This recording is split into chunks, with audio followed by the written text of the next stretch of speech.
অনেক পুরনো চীনের একটি ঘটনা আছে, আর এই ঘটনাটি কম বেশি সবাই জানে। অনেক আগের দিনের কথা। একটি ছেলে ছিল যে সন্ন্যাসী হতে চাইতো এবং প্রকৃতির মধ্যে হারিয়ে যেতে চাইতো। একদিন ওই ছেলেটি তার গুরুর কাছে যায় এবং গুরুকে বলে, আমি সন্ন্যাসী হতে চাই। এরপরে গুরু বলে, তুমি কি সত্যিই সন্ন্যাসী হতে চাও, নাকি কেবল সন্ন্যাসী দেখাতে চাও? এরপরে ছেলেটি বলে, যখন আমি সন্ন্যাসী হতে এসেছি, তাহলে আমি সন্ন্যাসী দেখিয়ে কি করব? আমি সন্ন্যাসী হতে চাই। এরপরে গুরু বলে, ঠিক আছে, এটাই আমাদের শেষ সাক্ষাৎ। এরপরে তুমি আমার সাথে কখনো দেখা করবে না। যখন প্রয়োজন হবে তখন আমি নিজেই তোমার কাছে যাব। এই আশ্রমে 500 সন্ন্যাসী আছে। এই 500 সন্ন্যাসীর জন্য তোমাকে রোজ রান্না করতে হবে, আর আজকের পর থেকে এটাই হলো তোমার কাজ।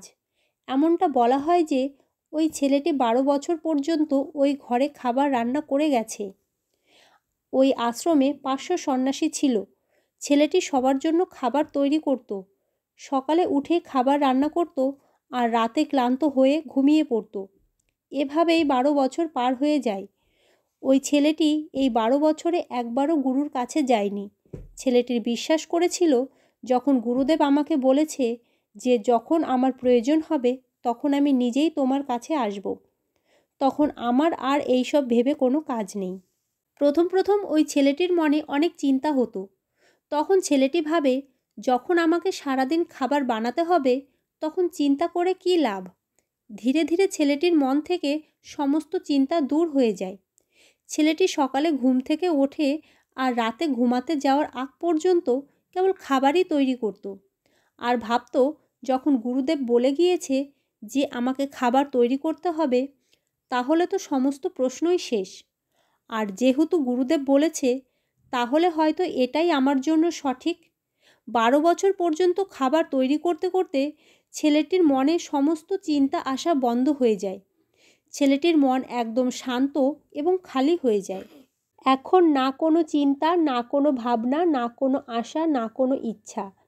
একটাই কাজ, সকালে ওঠা আর খাবার তৈরি করা, রাতে আবার ঘুমিয়ে পড়া। বিগত 12 বছর ধরে এটাই ছেলেটির জীবন হয়ে দাঁড়ায়। আর চিন্তামুক্ত হয়ে ছেলেটি কেবল নিজের কাজ করতে থাকে। 12 বছর পার হয়ে যাবার পরে একদিন গুরু ঘোষণা করে যে আমার যাবার সময় হয়ে গেছে। তোমাদের মধ্যে যে আমার উত্তরাধিকারী হতে চাও, সে আজকে রাতে আমার ঘরে 4টি লাইন লিখে যাবে। যে লাইনের মধ্যে আমাদের জীবনের সত্যিটা লুকোনো থাকবে। কিন্তু যা কিছু লিখবে সেটা যেন নিজের চিন্তা হয়, সেটা যেন তোমাদের নিজস্ব অনুভব হয়।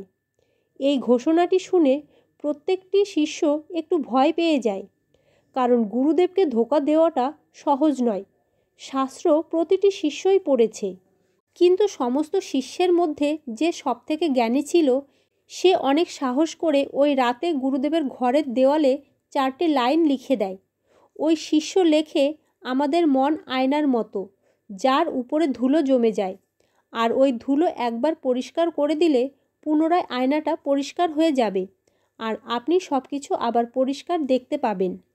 এরপর গুরুদেব সকালে ওঠে এবং ওই লেখাটা দেখেন, আর চিৎকার করে বলেন, কোন মূর্খ আমার দেওয়ালটাকে নষ্ট করেছে, তাকে ধরে আমার কাছে নিয়ে এসো।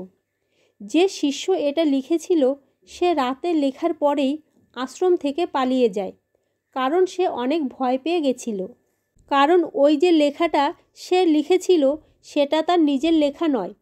ওখানে যা লেখা ছিল সেটা একটি শাস্ত্র থেকে চুরি করা হয়েছিল। দেওয়ালে লেখা লাইনগুলো তো অনেক সুন্দর ছিল, কিন্তু ওই লাইনগুলো ওই শিষ্যের নিজের ছিল না। শিষ্যটি যাবার সময় নিজের আশ্রমের বন্ধুদেরকে বলে যায়, যদি সকালে গুরুদেব উঠে বলে যে লাইনগুলো অনেক সুন্দর হয়েছে, তাহলে আমাকে খবর দিও। কিন্তু যদি গুরুদেব লেখাটা পড়ে রেগে যায়, তাহলে আমার ঠিকানা কাউকে বলবে না। সমস্ত আশ্রমের শিষ্যরা চিন্তায় পড়ে যায় যে এই কথাগুলো তো অনেক সুন্দর, মন তো আয়নার মতোই, যার উপরে চিন্তা ভাবনা ও অনুভূতির ধুলো জমে যায়, আর এই ধুলোগুলো একবার পরিষ্কার করে দিলে মন পুনরায় পরিষ্কার হয়ে যায়। আর শিষ্যরা ভাবে, গুরুদেবের এই লেখাটা কেন পছন্দ হয়নি। আর বাকি শিষ্যরা মনে মনে ভাবে, এখন দেখি গুরুদেব এর থেকে ভালো লেখা কোথা থেকে নিয়ে আসে। এরপর 3টে সন্ন্যাসী খাবার তৈরি করা ছেলেটির পাশ দিয়ে যাচ্ছিল। ছেলেটি ওই 3 জনের কথা শুনতে পায় আর ওদের কথা শুনে হাসা শুরু করে। ওই 3 জনের মধ্যে একজন বলে, তুমি কেন হাসছো? এরপর ছেলেটি বলে, গুরুদেব তো ঠিকই বলেছে, কোন বোকা এই কথাটি দেওয়ালে লিখেছে? এটা শোনার পরে ওই 3 জন রীতিমতো চমকে যায়। এরপর বলে, তুমি তো 12 বছর ধরে কেবল খাবারই তৈরি করছো, আর আমরা 12 বছর ধরে শাস্ত্র পড়ছি, আর এখন তুমি আমাদেরকে বলবে কোনটা ঠিক আর কোনটা ভুল? এরপর 3 জনের মধ্যে একজন বলে, তুমি কি এর থেকে ভালো কিছু লিখতে পারবে? ছেলেটি বলে, 12 বছর ধরে খাবার তৈরি করতে করতে লিখা তো আমি ভুলেই গেছি, তবে আমি বলতে পারি যদি কেউ বলে দেয়। তবে একটা কথা মনে রেখো, উত্তরাধিকারী হবার আমার কোনো ইচ্ছা নেই। যদি আমার লেখাটা পড়ে আমার উত্তরাধিকারী হতে হয় তাহলে আমাকে ক্ষমা করো, আমি লিখতে চাই না। এরপরে 3 জন বলে, তুমি কেবল বলো, আমরা লিখে দিচ্ছি। এরপর ছেলেটি বলে, দেওয়ালে গিয়ে লিখে দাও, কেমন আয়না কেমন ধুলো, না কোনো আয়না না কোনো ধুলো। এটা যে বুঝতে পারবে সেই এটা আত্মজ্ঞান লাভ করে নেবে। এরপর গুরুদেব এই লেখাটা পড়ে। গুরুদেব মাঝরাতে ওই খাবার তৈরি করা ছেলেটির কাছে আসে আর বলে, এখনই তুমি এখান থেকে পালিয়ে যাও, কারণ 500 সন্ন্যাসী তোমাকে মেরে ফেলবে, আর আমার এই উপহারটা তুমি নাও। তুমি আমার উত্তরাধিকারী হতে চাও বা না চাও এতে কিছু যায় আসে না, কিন্তু তুমি আমার উত্তরাধিকারী, আর আমি তোমাকে আমার উত্তরাধিকারী হিসাবে স্বীকার করে নিয়েছি। কিন্তু তুমি এখনই আশ্রম থেকে পালিয়ে যাও, কারণ এই 500 সন্ন্যাসী তোমাকে বাঁচতে দেবে না। এরা এটা মানতে পারবে না যে একজন খাবার তৈরি করা সন্ন্যাসী আত্মজ্ঞান লাভ করে নিয়েছে, আর তারা কেবল শাস্ত্রই পড়েছে। তাই তুমি আজ রাতেই এখান থেকে চলে যাও। এই গল্পটা এখানেই শেষ হয়। আর একবার গৌতম বুদ্ধ ওনার একজন শিষ্যকে বলে, যেদিন তোমার ব্রেনে চিন্তা আসা বন্ধ হয়ে যাবে সেদিন তুমি সত্যটা বুঝতে পারবে, তুমি নিজেকে এবং এই প্রকৃতিকে বুঝতে পারবে, আর এটাই আত্মজ্ঞান লাভ করার প্রথম ধাপ।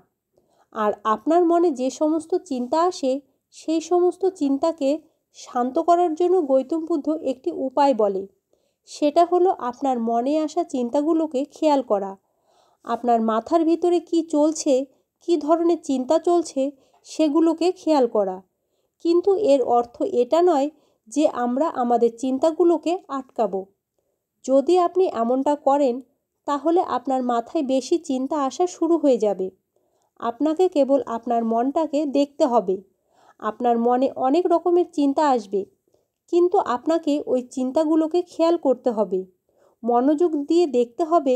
শুরুর দিকে আপনি এটা করতে পারবেন না, কিন্তু কিছুদিন পরে দেখবেন আপনার মনে আসা সমস্ত চিন্তাগুলোকে খুব ভালো করে বুঝতে পারবেন, আর তখন আপনার মনে চিন্তা আসা ধীরে ধীরে কম হয়ে যাবে। তখন আপনি আপনার চলে যাওয়া অতীত ও ভবিষ্যতের কোনো চিন্তা করবেন না, কেবল সবসময় বর্তমান নিয়ে বেঁচে থাকবেন। আর বর্তমানে যা কিছুই সামনে আসবে আপনি আপনার মনোযোগ সামনের দিকে দিতে পারবেন। ভিডিও ভালো লাগলে লাইক ও শেয়ার করতে ভুলবেন না। Thanks for watching.